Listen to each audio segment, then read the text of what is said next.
ओम श्री सद्गुरवे नमः।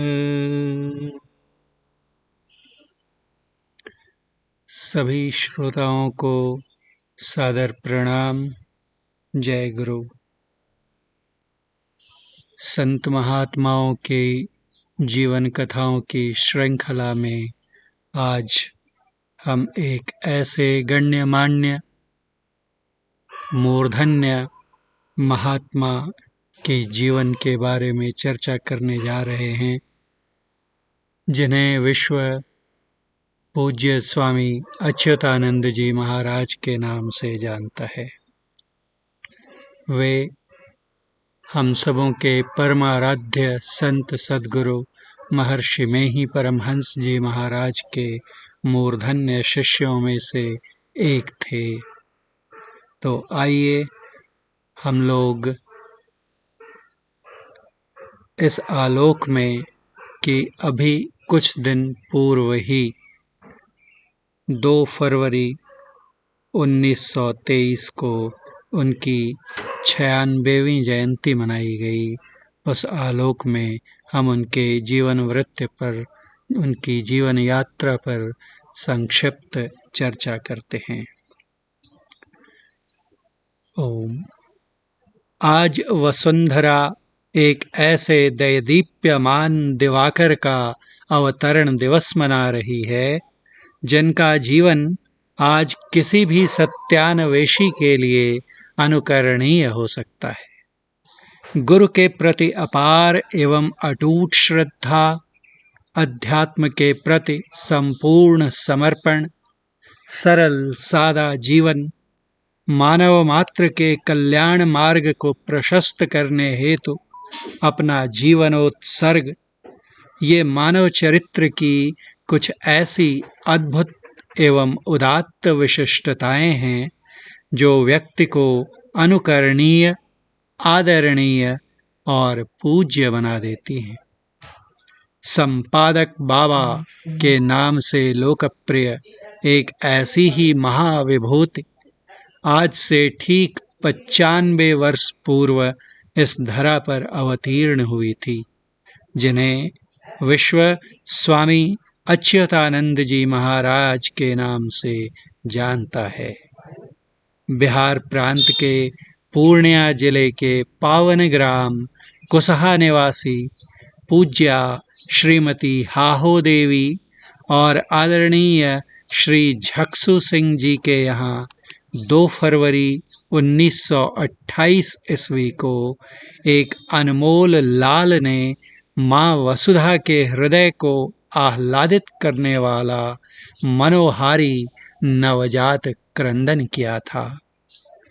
शिशु का नाम अभिभावकों द्वारा कहते हैं कि जन्म के समय इनका रंग इतना लाल था कि अभिभावकों द्वारा इनका नाम अधिक लाल दास रख दिया गया।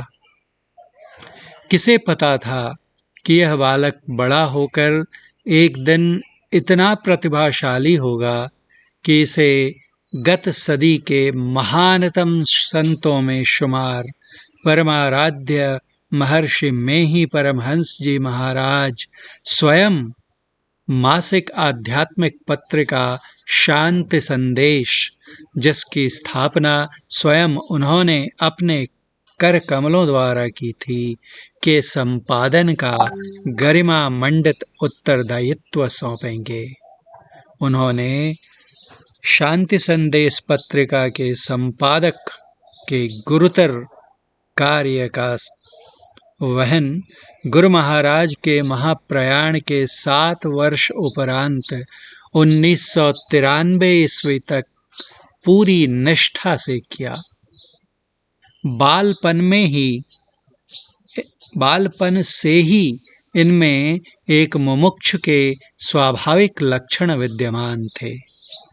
किशोरावस्था में हृदय में हिलोड़े ले रहे देशभक्ति के जज्बे ने इन्हें 1942 के अंग्रेजों भारत छोड़ो आंदोलन में सक्रियता से भाग लेने और 1946 ईस्वी में बटाईदार आंदोलन, जो बटाईदारों पर जमींदारों द्वारा किए जा रहे भांति भांति के अत्याचारों के विरुद्ध छेड़ा गया था, का हिस्सा बनने पर विवश कर दिया।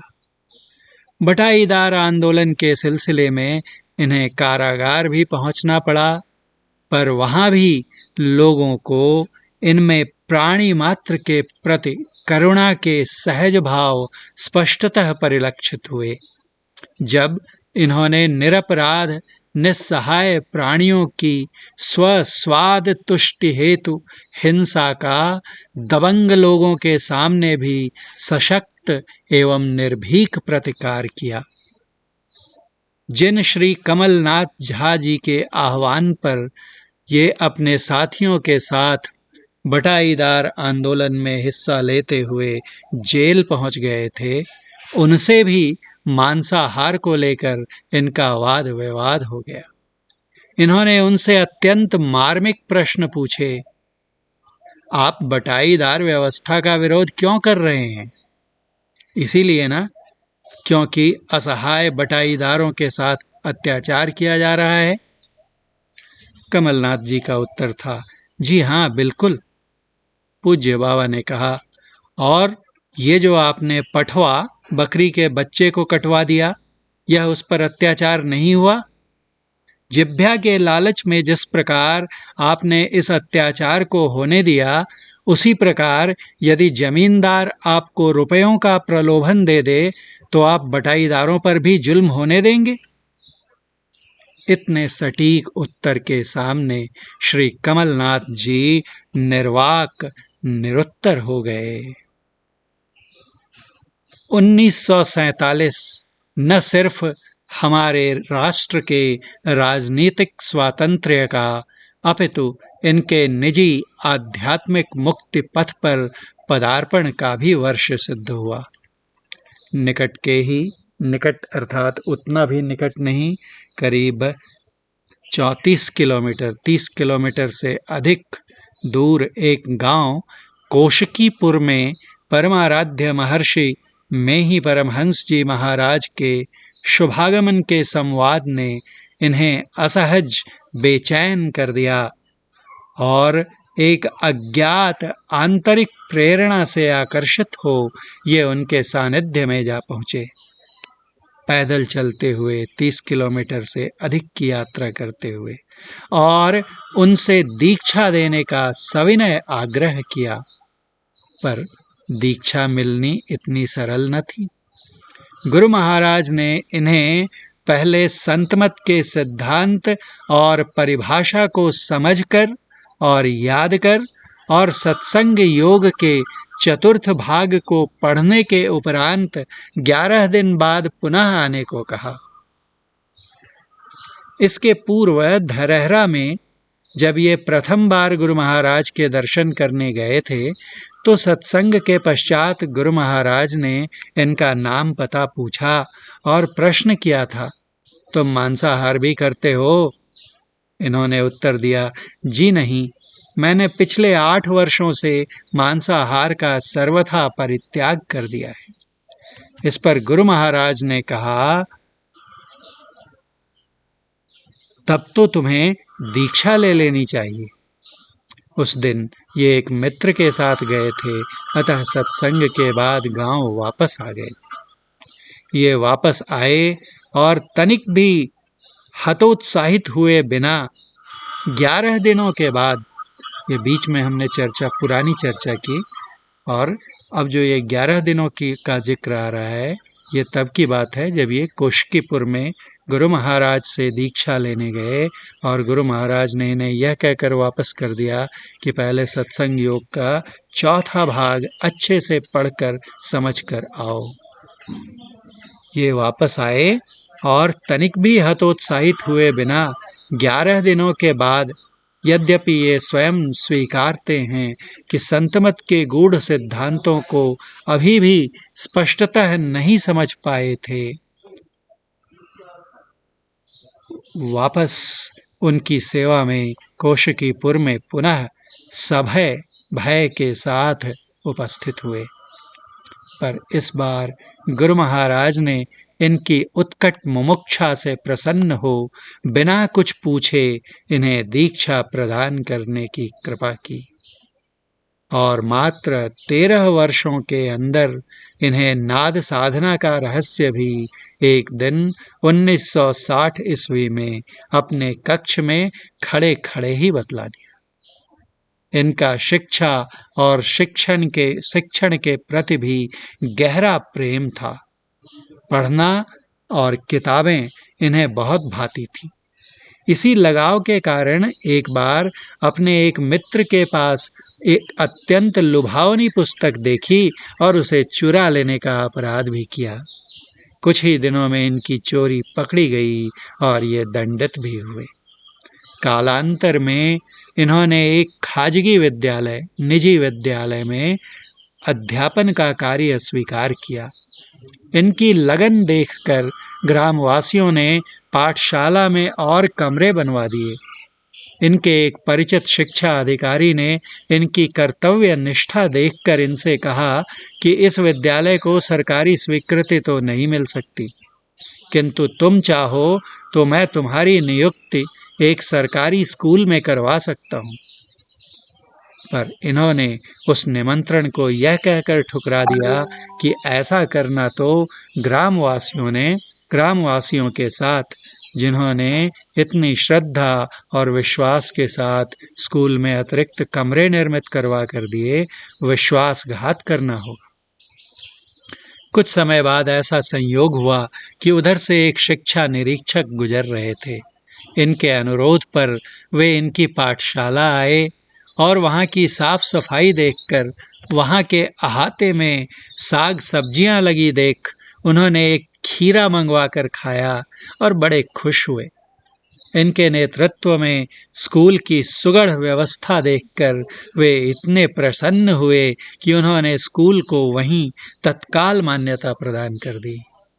और संयोग देखिए कि इनके प्रयासों के फलस्वरूप स्कूल को तो मान्यता प्राप्त हो गई, परंतु इनके पास प्रशिक्षण का प्रामाणिक अनुभव न होने के कारण, प्रमाण पत्र न होने के कारण इनकी नियुक्ति उसमें नहीं हो पाई। इनका विवाह मात्र 15-16 वर्ष की अल्पायु में हो गया था। इनकी धर्मपत्नी श्रीमती हंसा जी एक अत्यंत धार्मिक एवं समर्पित महिला थीं। इनके कोई संतान न थी, पर वे गाय की बछड़ी से भी संतान से अधिक स्नेह करती थीं और उसके निधन पर संतान की मृत्यु से भी अधिक अन्यों को भी विचलित कर देने वाला तीव्र करुण क्रंदन किया था। इन्होंने पूज्य बाबा की पूर्णतया समर्पित सेवा की और उनके किसी भी कार्य में कोई अवरोध उत्पन्न न करते हुए अपना पूर्ण नैतिक समर्थन प्रदान किया। इन्हें गुरु सेवा एवं सानिध्य का 3 दशकों से अधिक काल का सौभाग्य प्राप्त हुआ। इस दौरान कई महत्वपूर्ण, जटिल और जिम्मेदारी से भरे कार्य गुरु महाराज इन्हें सौंपते और ये वज्रांग मरुतात्मज पवन सुत हनुमान जी की नाई उनका नाम स्मरण करते और उसे पूरा करने के अभियान पर निकल पड़ते। यद्यपि कई बार ये स्वयं स्वीकार करते थे कि इन्हें स्वयं पता न होता कि वह कार्य इनसे भला किस प्रकार संपन्न हो पाएगा, परंतु अपनी गुरु भक्ति, कर्मठता, कल्पनाशीलता और इन पर गुरु की कृपा के फलस्वरूप ये सदैव सफल होकर ही लौटते। गुरु महाराज इनसे संत वाणी का भी पाठ करवाते और इन्हें प्रवचन करने भी कहते। पाठ में अशुद्धियां होने पर इन्हें कड़ी फटकार भी मिलती। फिर गुरु महाराज पूज्य संत सेवी जी को पाठ करने का आदेश दे इन्हें सुनकर सीखने को कहते। अगले दिन इन्हें बुलाकर फिर पाठ करने को कहते। इस प्रकार गुरु महाराज ने इन्हें अपने हाथों गढ़ा और इन्हें खरा सोना बना दिया। और हो भी क्यों न, गुरु में अटूट विश्वास और अपार श्रद्धा जो थी। लोग मात्र कथन में गुरु को अपना माता और पिता बताते हैं, पर मैंने एक अनूठा नमूना अपनी आंखों से देखा है इनकी गुरु भक्ति का। एक बार आरक्षण कराने के सिलसिले में मैंने इनसे इनका इलेक्शन कार्ड, मतदाता पहचान पत्र मांगा और मैं तब दंग और पूर्णतः स्तंभित रह गया जब मैंने देखा कि इनके कार्ड में इनके पिता के नाम के स्थान में लिखा था महर्षि में ही परमहंस। दस्तावेजी प्रमाणों में भी इन्होंने अपने पिता का स्थान अपने परमाराध्य गुरु को दिया। संपूर्ण समर्पण का इससे अद्भुत नमूना शायद ही देखने में आया हो। एक वक्त था जब शांति संदेश पत्रिका नियमित रूप से प्रकाशित नहीं होती थी। 2-3 महीने में एक बार पत्रिका प्रकाशित हुआ करती थी। पत्रिका के ग्राहकों की संख्या भी काफी कम थी।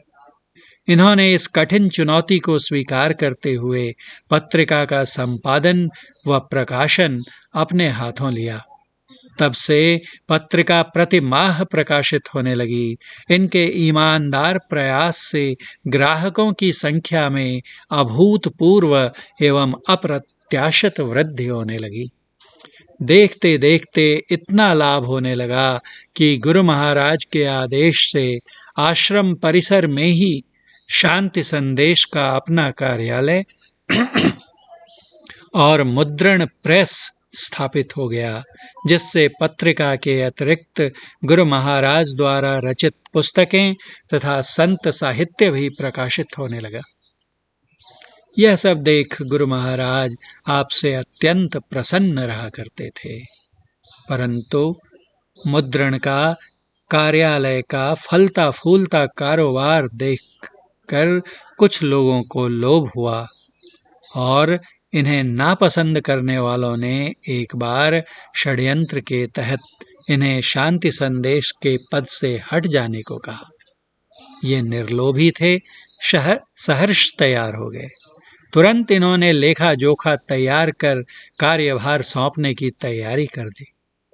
पर इससे पहले कि ये अपना कार्यभार सौंप पाते, सर्वज्ञ गुरु महाराज ने उनमें से एक को बुलाकर कड़ी फटकार लगाई और कहा, आप लोग उन्हें संपादक पद से हटाना चाहते हैं?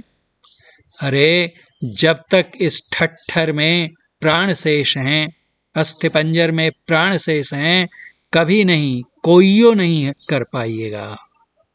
उनके मंसूबे धरे के धरे रह गए। अगले दिन बतलाते हैं कि जब ये कार्यभार सौंपने के लिए गए तो वहाँ उपस्थित महोदय ने कहा कि जाइए, अब किसकी हिम्मत है जो आपसे कार्यभार लेगा। और जैसा कि हमने देखा कि 1993 ईस्वी तक अबाध ये शांति संदेश के संपादक बने रहे। ये बताते हैं कि जब इन्होंने दीक्षा ली थी, इनके ग्राम में एक भी सत्संगी परिवार न था, पर इन्होंने गुरु कृपा का आह्वान कर अपार धैर्य सहित अपने ग्रामवासियों को समझाना प्रारंभ किया और शनैः शनैः गुरु महाराज के ज्ञान और इनके समझाने की अनुपम शैली से प्रभावित होकर इनका पूरा गांव संतमत में दीक्षित हो गया। इनकी निष्प्रहता और निस्वार्थता विस्मयकारी है।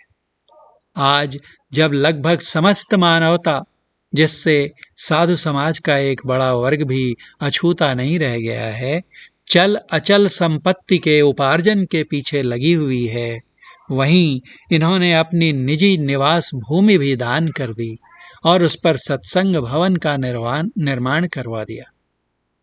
एक बार इन्होंने स्वयं मुझसे इस बारे में, इसका कारण पूछे जाने पर कहा था कि इनके मन में विचार आया कि जिस घर में इनकी प्रार्थना के फलस्वरूप परमाराध्य गुरु महाराज के परमात्म स्वरूप सद्गुरु महाराज के 4 बार चरण पड़े हों, जहाँ बैठकर उन्होंने भोजन ग्रहण किया हो, वह भूमि खंड कितना पवित्र हो गया। मेरे मन में आया कि जब तक मैं हूं तब तक तो ठीक है, पर मेरे चले जाने के बाद उसका न जाने कैसा उपयोग हो।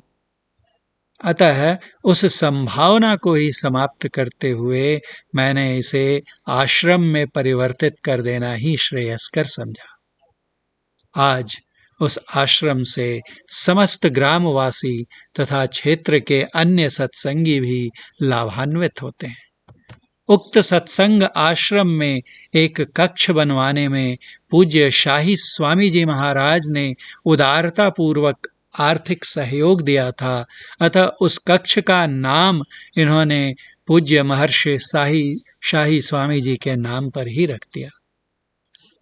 गुरु महाराज के महाप्रयाण के बाद मैंने अपनी आंखों से देखा कि उनके सुयोग्य उत्तराधिकारी महर्षि संत सेवी परमहंस जी स्वयं इन्हें कितना मान देते थे। जब ये उन्हें हाथ जोड़कर प्रणाम करते तो बदले में प्रत्युत्तर में वे भी हाथ जोड़कर प्रणाम करते।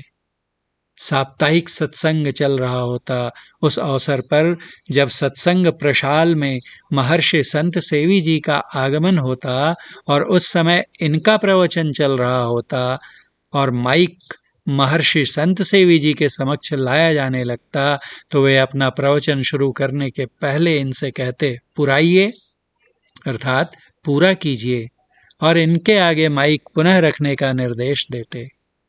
समय समय पर इन्हें बुलाकर इनसे इनका हाल चाल एवं कुशल समाचार पूछा करते। यदा कदा अपने चौके में इन्हें हठात इनके मना करने के बावजूद भी भोजन करवाते। अपने जीवन के 95 वर्ष पूर्ण करने वाले परमाराध्य सद्गुरु महर्षि में ही परमहंस जी के मूर्धन्य शिष्यों में से कुछ चंद शिष्यों में ही ये होंगे। सरलता और प्रगल्भता एक साथ देखी जा सकती थी इनमें। मान का लोभ इन्हें छू भी नहीं गया था। इन्हें प्यार करने वाले, इनके प्रति श्रद्धा सम्मान का भाव रखने वाले, इनके ज्ञान से अतिशय प्रभावित कुछ श्रद्धालुओं ने इन्हें कई बार उपाधि विशेष महर्षि से नवाजना चाहा, तो इन्होंने दृढ़तापूर्वक मना कर दिया। जब ये खुल खुल कर हंसते थे तो प्रतीत होता मानो एक निर्दोष शिशु किलकारियां भर रहा हो। छोटे छोटे बच्चे भी इनके सानिध्य में एक अद्भुत सहजता महसूस करते थे और अति शीघ्र इनसे घुल मिल जाते थे।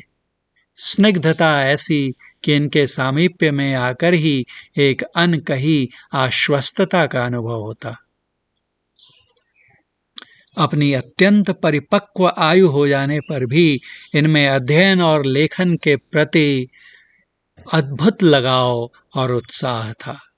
लगभग 20 पुस्तकें लिख चुकने के बाद भी इनका जोश, उत्साह बिल्कुल वैसा ही था जैसे ये अपनी पहली रचना लिखने जा रहे हैं।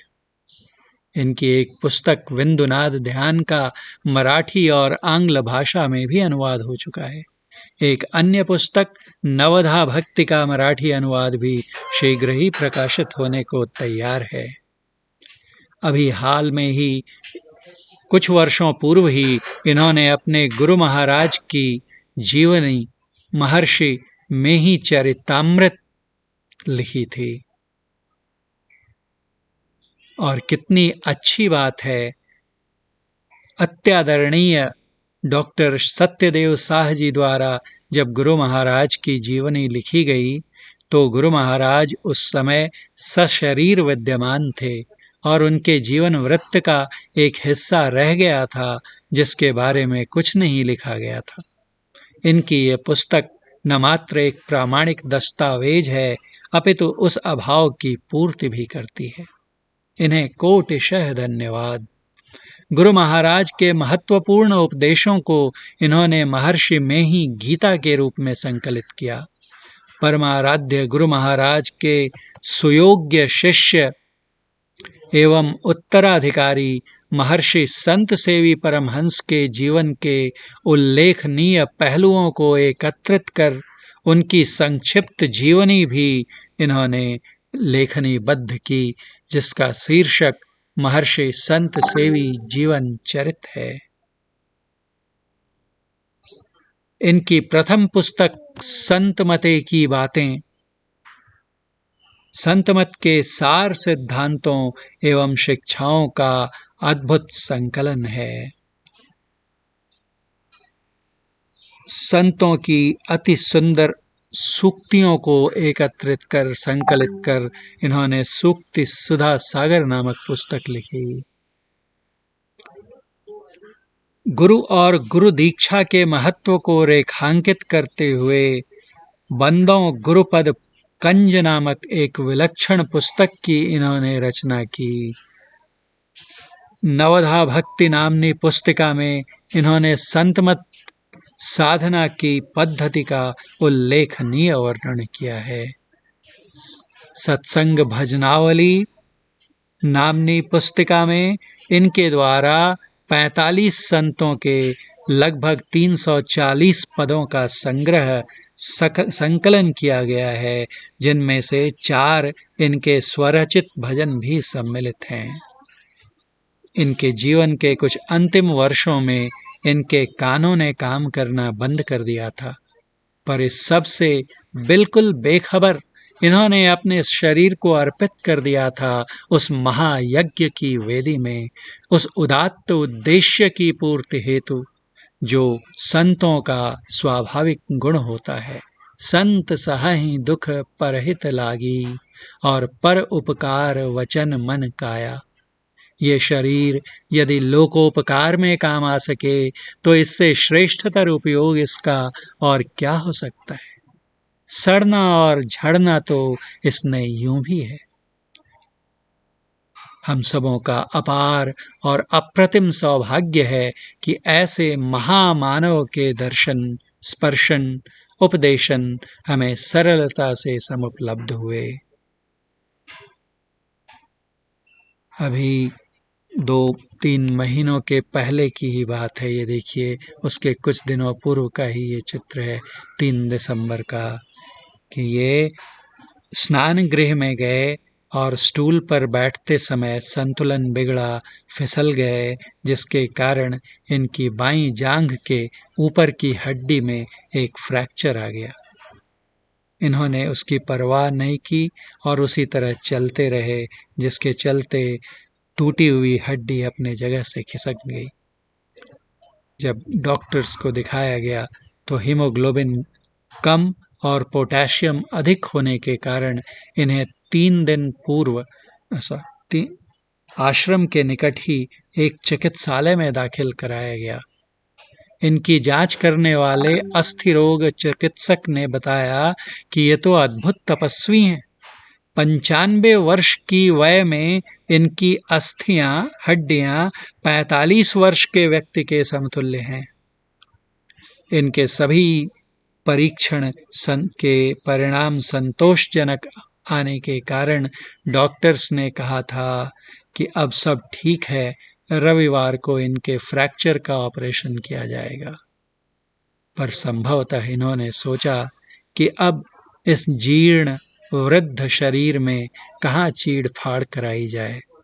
गुरु महाराज का आदेश रहा हो संभवतः, और इन्होंने अकस्मात लीला का संवरण करने का, इस धरा से प्रयाण करने का निश्चय कर लिया। और इसके साथ ही संतमत का एक सशक्त स्तंभ, एक प्रकाश स्तंभ ढह गया, एक भास्वर भास्कर अस्त हो गया, लाखों भक्तों प्रेमियों को विषाद के सागर में छोड़ गया, अनाथ कर गया। गुरु पर अपने ज्ञान और चरित्र और सद्भक्ति के कारण ये लाखों लोगों के हृदय में सदा के लिए जीवित रहेंगे। इस महान ज्ञानी समर्पित ज्ञानवृद्ध तपोवृद्ध वयोवृद्ध गुरु भक्त महात्मा को इनकी पावन जयंती पर बारंबार सादर भूमिष्ठ नमन एवं अश्रुपूरित श्रद्धांजलि। जय गुरु, जय गुरु, जय गुरु, हे गुरु।